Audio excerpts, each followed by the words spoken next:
It's time for the moment you've been waiting for. Da da da da da da da da da da da da da da da da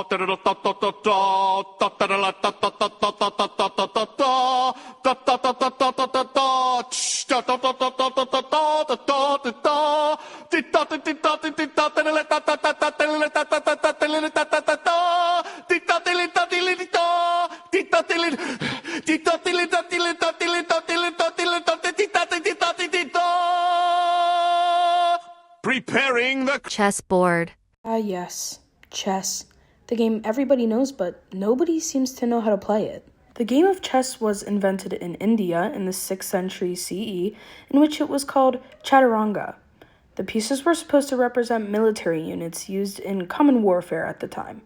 The now popular game went from India to Persia in the 7th century, and later across the world. The pieces were then redesigned and renamed. The modern rules were created in Spain and Italy in the 15th century to become the game we know and maybe love today. There have been world chess competitions taking place since the 20th century. The FIDE, International Chess Federation, was founded in 1924 and then began hosting these championships in 1948. And these competitions get pretty heated if I do say so myself. Millions of people still play chess today, and billions know how to play. Although, I don't remember the last time I played chess. There are many types of wood that can be used to make a chessboard, though the most common are arable, or European field maple, for the light squares, and palisander, or the Dalbergia latifolia. I don't know how to say this, Miss Foley, I'm sorry, for the dark squares. These are not the only ones, though. There are many, many more, and we will be using different woods for the example today. There's no specific part of the tree that is used to make a chessboard. It all just depends on the kind of pattern that you want. Step 1. Cut boards to length. For this board, we will use maple and mahogany wood. Mark and cut maple and mahogany planes to 18 inches. This person ended up having 4 boards of 18 inches or longer. The thickness is up to you or your requirements. Step 2. Rib pieces to 2 inches. Do you know how to rip a plank? Because I didn't before this. To rip a plank is to cut them lengthwise to make them more narrow. This is usually done with a table saw. Step 3. Glue and clamp. Line up all the pieces, alternating between maple and mahogany.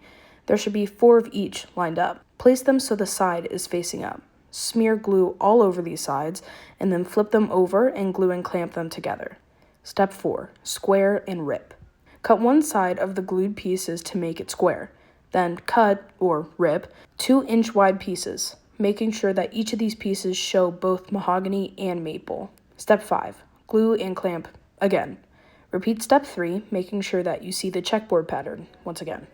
Step 6. Cut down the size. Cut down the sides to ensure the board is square and that all the tiny squares aren't cut off. Make sure the board is 16 inches by 16 inches. Because it has to be a square. Step 7. Prepare the border. In this example, to make the border, we will use red oak wood. Cut 24-inch long pieces and rip them down to 1 1/4 inches. Then cut one end of each piece to a 45-degree angle. Step 8. Mark and glue. Place the red oak pieces against the board and mark where they meet at the ends. Then from there, cut 45 degrees and glue all the pieces together around and to the board. Step 9. Fill gaps and sand. Decorate and or cut border to your liking. Then use sawdust mixed with glue to fill in any gaps between the border and the board. Then sand the entire board starting with 80 grit and then finishing with around 120 grit. Step 10. Final finishes. Lay down wax paper. It's gonna get messy. Use a finish that is equal to 60 coats of polyurethane. The most common is called super glaze and it can be found at your local Home Depot. Then use a disposable foam brush to spread it out. Step 11. Let dry. Let dry for about 24 hours and you're done. Have fun playing, if you know how to play.